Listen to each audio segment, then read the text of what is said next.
దిన వాక్య ధ్యానం కొరకు యెషయా గ్రంథం 60వ అధ్యాయము 15వ వచనంలో రాయబడిన ఆఖరి వాక్య భాగాన్ని చదువుకుందాం.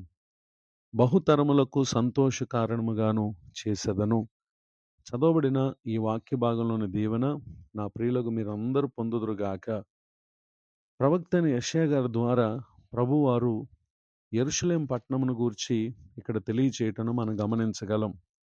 ఈ యెరూషలేము పట్టణము ఒకప్పుడు ఏ విధముగా ఉండేదో కీర్తనకారుడైనటువంటి దావీదు గారు 122వ కీర్తన 3వ చరణములో అది బాగుగా కట్టబడిన పట్టణము అని, రెండవదిగా 6వ చరణములో యెరూషలేము క్షేమం కొరకు ప్రార్థించాలి అని, యెరూషలేమా నిన్ను ప్రేమించువారు వర్ధిల్లుదురు అని, 4వదిగా దాని ప్రాకారములో నెమ్మదుంటుందని, 5వదిగా దాని నగరులలో క్షేమం ఉంటుందని, ఇలా కొన్ని సంగతులను అతడు తెలియచేయటం మనం గమనించగలం. కారణం ఏంటంటే ప్రభు కోరుకునేటువంటిది.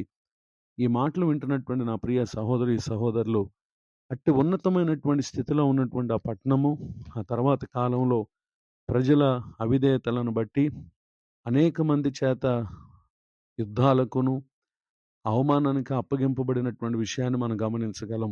ఈ సంగతులను గూర్చి ప్రవక్త అయిన యెషయా గారి ద్వారా 60వ అధ్యాయము 14-15 వచనాల్లో ప్రభువారు మాట్లాడటం మనం గమనించగలం.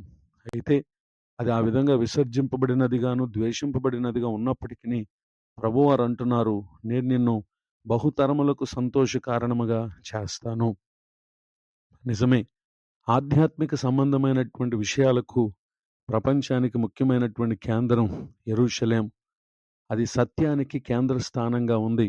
నిజమే, ఒక వ్యక్తి ప్రభువును గురించి తెలుసుకోవాలి అని అంటే ఈ పట్టణం యొక్క గొప్పతనాన్ని, దాని యొక్క ఉద్దేశాన్ని ప్రతి ఒక్కరూ తెలుసుకోవాల్సినటువంటి అవసరత ఉంది.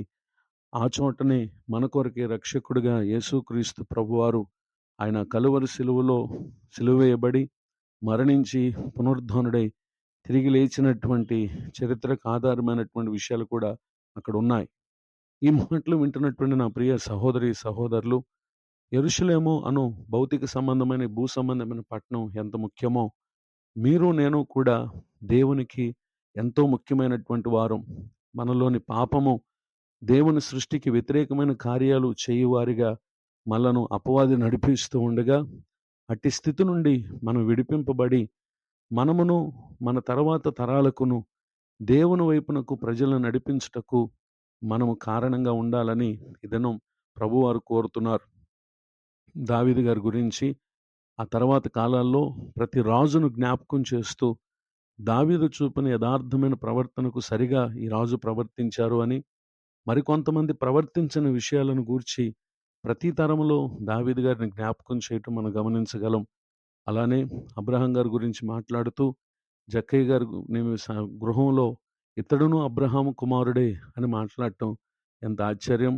అలానే మన ముందున్నటువంటి కాలంలో మన జీవితం అనేక తరాలకు ఒక మాదిరిని, సంతోషానికి కారణముగాను, దేవుని వైపునకు నడిపించే మంచి సాక్ష్యం కలిగినదిగా ఉంచాలని కోరుతున్న దేవుడు ఈ దినాన ఈ మాట చేత మనకి వాగ్దానం చేస్తున్నారు.